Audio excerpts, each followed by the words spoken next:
We eagerly waited for passengers at the airport's baggage area. My brother-in-law Bob, along with his 2 daughters, 9-year-old Dana and 7-year-old Louise, joined my son David, 12, and my daughter Sheila, 9. The kids proudly held up a big sign that read, "Welcome home, mommies." 2 weeks ago, my wife Mandy and her sister Helen took a vacation to the beaches of Bice, a perfect escape from the chilly Minnesota winters, especially in January. Finally, the passengers from the plane started emerging at the door, and the kids couldn't contain their excitement, bursting into cheers at the sight of their mothers. Both women looked stunning with their beautiful tans and smiles. Mandy warmly greeted David and Sheila, giving them tight hugs and kisses. Then she turned to me, rewarding me with a passionate kiss. I embraced her and didn't want to let go. "I really missed you, honey." "Just wait until the evening," she whispered in my ear. "I'll show you how much I missed you." That night, she certainly lived up to her promise. After 15 years of marriage, she knows me well, especially my appreciation for tan lines. After putting the kids to bed, we headed straight to the bedroom. "Honey, get into bed and be ready for me when I come out of the bathroom." In no time, I found myself waiting in bed. A few minutes later, Mandy emerged from the bathroom wearing a bikini. Mandy's most attractive feature has always been her beautiful face, perfect for smiles. However, she's her own harshest critic, feeling she's too short or too thin. "Both pregnancies had the side effect of making my chest larger and fuller," she joked once. The thong bikini beautifully highlighted her curves, but the best was yet to come. Mandy stood at the foot of the bed, showcasing her golden tan from the beach. Slowly, she pulled down her thong, revealing faint tan lines where the straps were. The private area remained the same milky white as before. Excitement surged as she unbuttoned her bikini top, letting it hang over her chest. Finally, the bikini fell to the floor, revealing her cute little chest. I immediately crawled to the foot of the bed, grabbing her waist and pulling her towards me, showering her with kisses and caresses. She responded eagerly, reaching her peak in just a few minutes, several times. I simply enjoyed the musky scent of her body. She expressed how much she had missed me and shared that she found it sweet. She mentioned her gladness at being back home. We spent a good part of the night reconnecting. A few days later, during Mandy's bathtub cleaning, she playfully mentioned having been in the hallway enjoying the beautiful view. She giggled and approached me teasingly, pressing her body against mine. She explained that this was her way of teasing. Normally, I would press my hips down to increase contact, but a few seconds earlier, a feeling of fear overcame me. I didn't know why, but something was definitely wrong with the picture in front of me. However, I couldn't pinpoint what it was. Tired of my lack of response to her teasing, Mandy expressed dissatisfaction, mentioning that, like all men, I only used words and no actions. She made a final thrust of her hips, and then turned to grab the gloves from the sink, stating that she better finish the bath. It was then that I realized a small detail had struck my subconscious. I turned pale, left, and muttered that I was going to the garage, not caring if Mandy heard me. In the garage, I sat on a workbench, lost in my thoughts, having a bad feeling about what I had just discovered. I wondered if Mandy had cheated on me while she was in Bice. I was sure of one thing: if Mandy tried even a little, finding a willing man wouldn't be a problem for her. And what I saw made sense only if she tried something with her sister while on vacation. What will I do if I find out she cheated on me? The answer was clear. I'll leave her without a second thought, even though it will hurt, especially for our 2 children. Why did she do this to me? To us? Am I such a bad husband? These questions circled in my head for the rest of the evening. Despite strongly feeling she cheated, I had no evidence. How can I be sure? The deception, if it happened, occurred 3,000 miles away in another country. I can't confront her, she'll deny it. Can I stand up to her sister? I played with this idea, but the 2 sisters were equally stubborn. Throughout my life, I knew sisters. If one cheated, the other did too. I had to talk to Bob about my suspicions. Later on, I heard Mandy calling me and I returned home. "What kept you in the garage for over 2 hours?" Mandy inquired. "Just doing a bit of cleaning," I replied casually. Then a thought struck me. I didn't want to share a bed with her anyway. I've caught a cold that hit me this morning. I think I'll sleep on the couch for a few days. Mandy didn't seem pleased. "All right, I'll make you some herbal tea before bed." "Chamomile should help," she suggested. After Mandy went to bed, I found myself alone with my thoughts, jumping from one idea to another. Why did she do this? What should I do? Should I talk to Bob to find out if Helen cheated?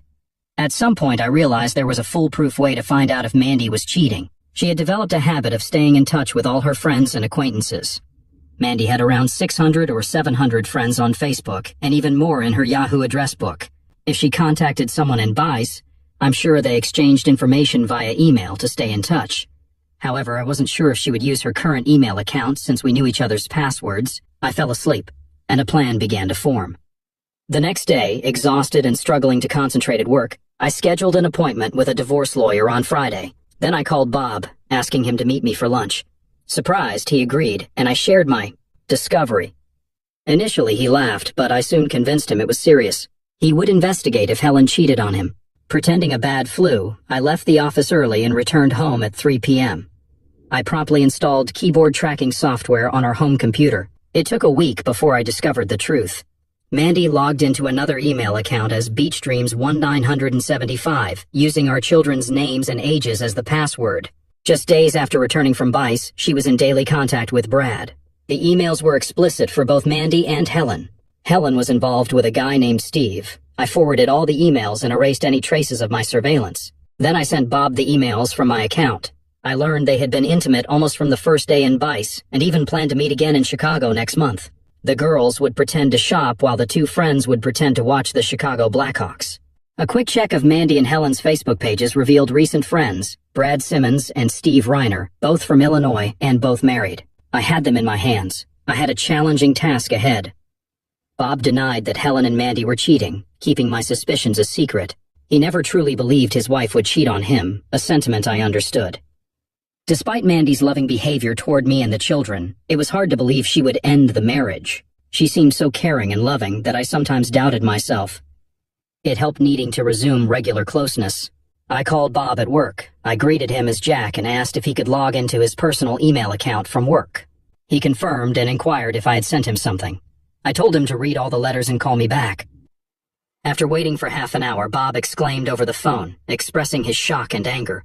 I calmed him down, assuring him that I had a plan and needed his help. We couldn't let them know what we knew, and I shared my desire to hurt Mandy. Bob agreed to the plan and revealed his eagerness for revenge. I instructed him to call home, leave a message saying he would be working late, and meet me in a pub in the old town that evening. At our first strategy meeting, I suggested to Bob that embarrassment could be a powerful tool against our wives. Bob, initially silent, eventually agreed. I mentioned that Tom, our father-in-law, was particularly fond of his two daughters, and Bob nodded in agreement.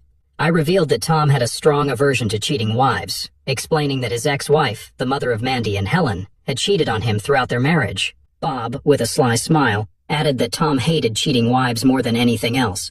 We decided to use this information to embarrass Mandy and Helen in front of their loved ones. I outlined my plan, explaining that we had only 2 weeks to act like caring husbands and advised Bob to follow my lead. I suggested he pretend to catch a cold, work late into the night, and be too sick or tired for bedroom activities, keeping closeness to once a week for appearances. That evening, I returned very late, pretending to have a terrible headache.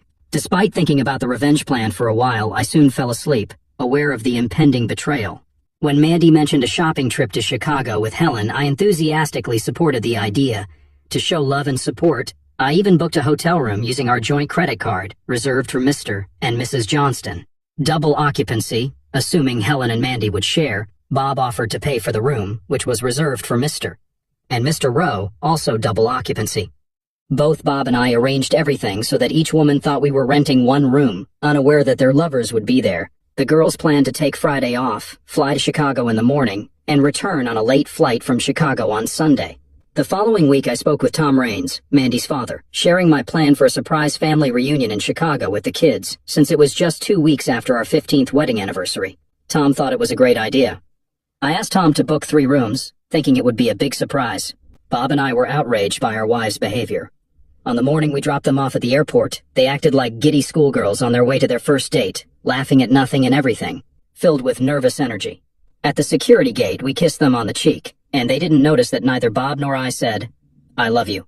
Bob drove us back to town, and I quickly called the private detective I hired. I inquired if everything was in place for their stay in Chicago. The next morning, we all met at the airport.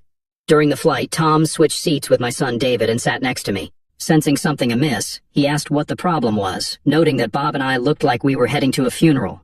I apologized for keeping him in the dark, and revealed the bad news about our wives cheating on him. I explained that a private investigator was collecting evidence for a divorce, and we would file it as soon as we caught them with their lovers. Tom expressed sorrow, putting his hand on my shoulder in a fatherly way. He mentioned how much it hurt and wished the few years they lived with him were enough to guide them. Tom began to cry, saying he didn't know he could suffer so much again. Having come to his senses, he stood up and returned to his place. Alan White greeted us at the Chicago airport and handed 2 envelopes, one for Bob and one for me. Inside were incriminating photos and a DVD of the previous night's events. He informed us that the process server would contact us soon, and his operative was monitoring the bedrooms. His assistant would notify us of the most compromising moment to confront the lovers. Simmons and Reiner's wives would receive similar packages by midday. We asked Tom and Alan to look after the children for a while as we needed to assess the situation. My heart sank seeing Mandy in various explicit positions, including a troubling photo with 2 men.